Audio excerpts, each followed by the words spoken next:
Good morning, children. Today we are going to read the chapter The Fall of Icarus. Okay, it's a very interesting chapter where we find that a father and son they suffer a lot due to a king under whom they used to stay, and later on the father helps the child to do as he wants, but the try was not very good one. Okay, the child falls in danger and the father is very sad at the end of the story. When we begin the story, just see here what's written on the top. How different would the world be if we could fly? How would we be different? So, how would we be different if every one of us could fly up there? But before that, let me tell you all, we all should be ready to listen to our parents before doing anything. Okay, flying here resembles what? Flying here resembles doing according to our wish. As we do everything according to our wish, the consent of our parents should also be with us. That is what this chapter tells us. Okay, please follow when I read the chapter. Okay. On the island of Crete, during the age of King Minos, there lived a man named Daedalus and his young son Icarus. Daedalus was just an ordinary man, except for one special talent. What was that special talent he had?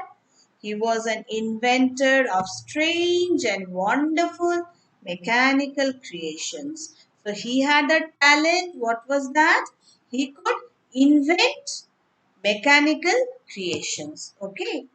And it was due to this he invented a tiny mechanical bird that chirped when the sun rose, given by Daedalus to the newborn princess to celebrate her birth. So, Daedalus, what did he do? He presented it to the princess of the kingdom to celebrate her birth. Okay. That became the talk of everyone in the land. Everyone began to talk about that particular gift in the land. King Minos approached Daedalus one day to ask if he might be able to invent something less pretty but more useful. So, what did King Daedalus want? King Minos want? He wanted Daedalus to make something which might not be very pretty looking, but it should be very useful for his kingdom. A few months later, Daedalus presented the plans for a giant labyrinth to hold the miniature prisoner. Now, let me tell you all what is a labyrinth. A labyrinth is a maze. Okay. And what is a miniature? In Greek mythology, a miniature is an animal who is half maize and half bull. So he could make a labyrinth, okay, to hold the miniature prisoner. That means the prisoner who was there in the king's kingdom, okay, who was half man and half bull, and he would make a labyrinth. That means somebody mechanical creation, a mechanical structure which would be very strong. Okay. King Minos was pleased. If Daedalus works only for me, it will be so much better, he thought.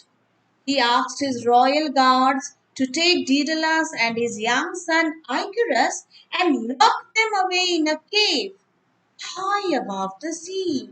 So the king was so cruel now. Daedalus was providing him things which he could make. Daedalus had provided him a gift for his daughter. And what did King Minos do? King Minos, he wanted the gifts only for him.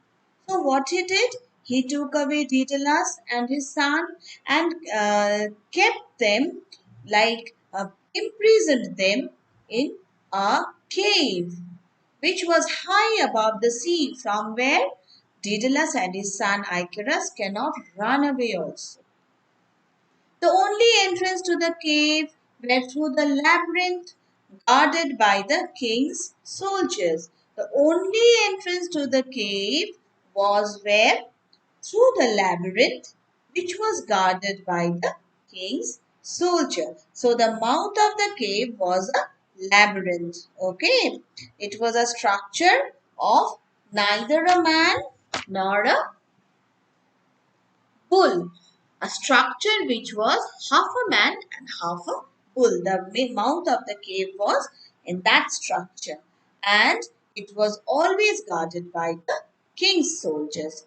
Not to mention the miniature. The miniature also guarded the cave, and that entrance overlooking the sea high up on the side of the cliff. So it was high up on the side of a cliff, and the entrance was overlooking to a sea. So if something happens also, they could not run away because the end of the cave was near a sea. Daedalus did not mind his imprisonment at first because Daedalus enjoyed it. He could make many inventions and he enjoyed his days there. Whatever Daedalus needed, King Minos provided him without any question. Food, drinks, tools of all shapes. So Daedalus was very happy to stay in that imprisonment with his son. And his son also, whatever they wanted, everything was provided by King Minos. Okay. Now the next part of the chapter. The next page, the second page. Okay. Rare metals, leather, parchment, and even candles. So he could work late into the night. So everything, whatever rare metal he wanted, leather, parchment. What is a parchment? Let me explain y'all.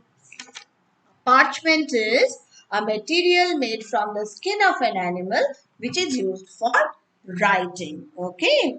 A material which is made from the skin of an animal needed for writing. And even candles also. Everything was provided by King Minos. And this person Daedalus, he could work late into the night. Okay. Going on inventing new things. Daedalus lived happily for many years, working away on an endless variety of wondrous inventions. He was very happy also and went on inventing things. And young Icarus, although sometimes bored, was quite happy helping out his father and playing with the mechanical toys Daedalus made for him. So Daedalus made many toys for him, and Icarus was also very happy. But that was only for some days. Okay. It wasn't until Icarus' 16th birthday, when tired of being locked up, he broke into a rage. Father, I want an adventure. I want to meet a girl and have a son of my own. That means what? He needed a family of his own. Okay, which he was not getting there. He did not have his mother also. He did not have anybody to talk to, and his father was always busy in the inventions. So he got into rage. I can't find a wife to come live with me in this lonely cave. So he says, if I marry also, how do you expect a girl to come and live with me in this lonely cave? Over the sea? I hate this cave. I hate the king. And I hate you. So that is what the last word which, what you say, Icarus said that I hate you. Now his father was very sad, okay, because the whole life his father, he stayed with his son and he made many things for his son and he tried to make his son happy also. But his son was not happy. So his father was very sad. Of course, Icarus apologized later for saying such mean things to his father, but insisted that he couldn't stand being cooped up in this cave any longer. So next what happened? The next time King Minos visited, Daedalus approached him nervously. Next time, when King Minos visited them, Daedalus went to him and said, Your Majesty, surely you must see that Icarus is becoming a young man. So that is an urge of a father to the king whom he was serving. Okay, he had served his whole life to the king. So he only wanted the life of his son in return. Okay. So he said, You must see that Icarus is becoming a young man. If you cannot plan to keep him locked away for his entire life. So Daedalus is saying, You kept me locked for my entire life because I want to make things for you. You cannot keep Icarus locked in this matter, in this way. Okay. So Icarus must live a proper life. Please, sir, let him join your royal guard and seek a life in your service. So see, it was such a simple art which his father had laid before the king. Now what did the king do? The king raised an eyebrow. The king was very cruel, okay? The king raised an eyebrow and stared thoughtfully out the opening of the cave. Now the king was thoughtful that if I take away Icarus, will Daedalus stay here? No. Daedalus will also want to come out of the cave in order to see Icarus. So that cannot be done. If he comes out of the cave for 1 hour or 2 hours, it is a loss for me because he will not make things for me for 1 and 2 hours. So the king was so cruel. So what he said, I shall consider your request. Now if you please show me again your idea for giant mechanical men. So now the king is saying, I shall consider what you are going to what you want to tell me. Now before that, you show me your idea for giant mechanical men. The king did not really have to think so long about it. He knew right away that he did not want to let either Daedalus or Icarus go because he knew because if Icarus goes away, Daedalus will not work properly. So, who could know whether Icarus would have his father's talents? So the king was thinking that maybe Icarus has also got his father's talents. Then if I bring him out of that prison, then he might be working for some other king. After all, Icarus has watched and learned from his father for his entire life. Under no circumstances did he want another kingdom to get their hands on these mechanical wonders Daedalus created and that Icarus might someday produce. Weeks later, King Minos returned to Daedalus with his answer. Icarus provides the greatest service to our realm by keeping you company here. So what did King Minos say? That Icarus is providing the greatest service in our land. How? By giving you company here. So how will I take him out? Now Daedalus, he said, but sir, began Daedalus. Enough, roared King Minos. Now King Minos got angry. Enough, the decision has been made. So what is the decision? Daedalus turned to Icarus to explain that there was nothing to be done. But when he saw the look of utter despair on his son's face, Daedalus's heart broke, and he vowed that he would do everything in his power to make his boy happy again.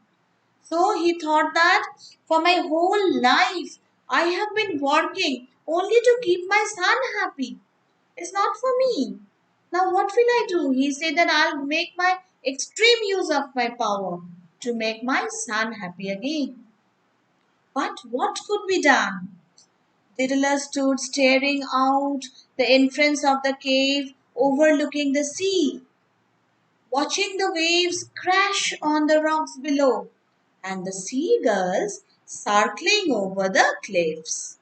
Okay, the seagulls, the birds, they were circling over the cliffs. It was springtime and the nests on the cliffs were filled with eggs and chicks. That's why the seagulls had come there to take care of their children. And Daedalus, he was looking at them and thinking of something. Okay, children, this much for today. Okay, let's Watch what happens the next day. Okay.